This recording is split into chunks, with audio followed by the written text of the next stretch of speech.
Assalamualaikum warahmatullahi wabarakatuh. Perkenalkan, nama saya Muhammad Rajani Bandung dengan NPM 2348 dari program studi 1 Farmasi kelas 23 RAC. Baik, izinkan saya menjelaskan tentang pemurnian dan pembaruan di dunia Islam. Mata kuliah AIK 3. Latar belakangnya, Islam adalah agama yang sempurna. Ia mengatur akidah, ibadah, akhlak hingga hubungan sosial manusia. Sejarah mencatat, umat Islam pernah mencapai masa keemasan, menjadi pusat ilmu tidak bertahan lama. Jadi pusat ilmu, pengetahuan, budaya, dan peradaban dunia. Namun, kejayaan itu tidak bertahan lama.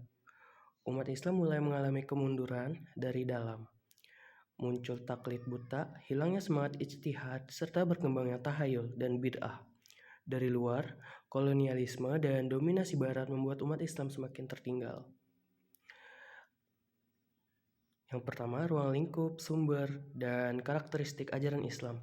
Ajaran Islam mencakup seluruh aspek kehidupan, mulai dari akidah, ibadah, akhlak, muamalah, hingga hukum syariah.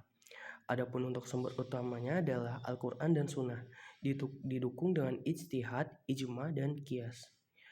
Ciri khas Islam adalah ajaran tauhid, keseimbangan antara ibadah dan sosial, serta fleksibilitas interpretasi hukum. Semua diarahkan untuk mencapai tujuan syariah, yaitu menjaga jiwa, akal, keturunan, harta, dan agama. Kemajuan peradaban Islam. Pada masa keemasan, Islam menjadi pusat peradaban dunia di bidang ilmu.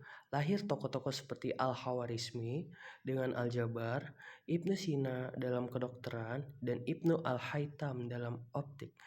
Dalam filsafat juga, pemikiran Yunani diterjemahkan lalu dikembangkan. Seni arsitektur melahirkan Masjid Megah dan perdagangan menghubungkan Asia, Afrika hingga Eropa. Semua itu menjadikan Islam sebagai jembatan antara ilmu klasik dan kebangkitan Eropa. Adapun sebab-sebab kemunduran kejayaan Islam. Namun, kejayaan itu tidak bertahan selamanya. Umat Islam mengalami kemunduran akibat berbagai faktor. Dari luar, serangan Mongol, kolonialisme Eropa, dan revolusi industri yang membuat Barat lebih maju. Dari dalam, fragmentasi politik, taklid yang berlebihan, melemahnya tradisi ijtihad, serta kemerosotan pendidikan. Akhirnya, umat Islam tertinggal dalam sains, teknologi, dan kekuatan politik. Adapun gerakan yang dilakukan oleh umat Muslim untuk bangkit kembali yaitu pemurnian dan pembaharuan. Untuk bangkit kembali, umat Islam memerlukan dua langkah penting pemurnian.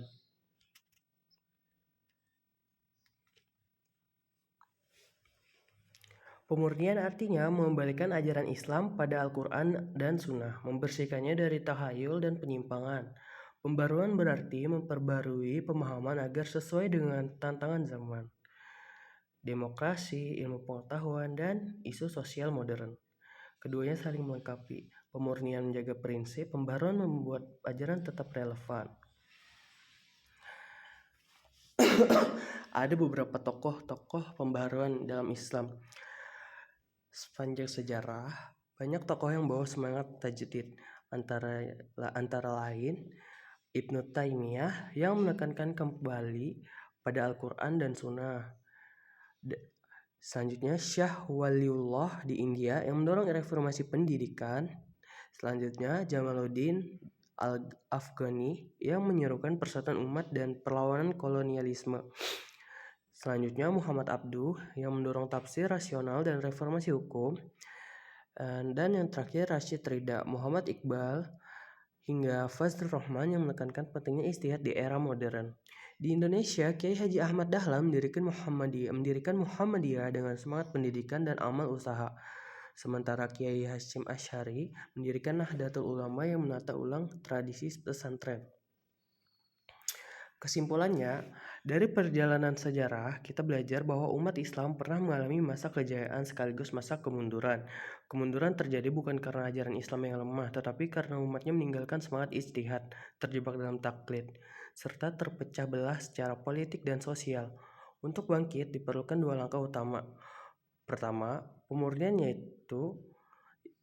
Pemurnian, yaitu kembali pada Al-Quran dan Sunnah dengan membersihkan praktik yang menyimpang. Kedua, pembaruan yang menafsirkan ajaran Islam agar selalu sesuai dengan tantangan zaman. Ketiga, melalui tokoh-tokoh pembaharu, baik di dunia Islam maupun di Indonesia, kita melihat bahwa Islam mampu menjaga kemurnian prinsipnya sekaligus relevan dalam menghadapi modernitas. Sekian penjelasan materi dari saya. Atas salah dan khilafnya mohon dimaafkan.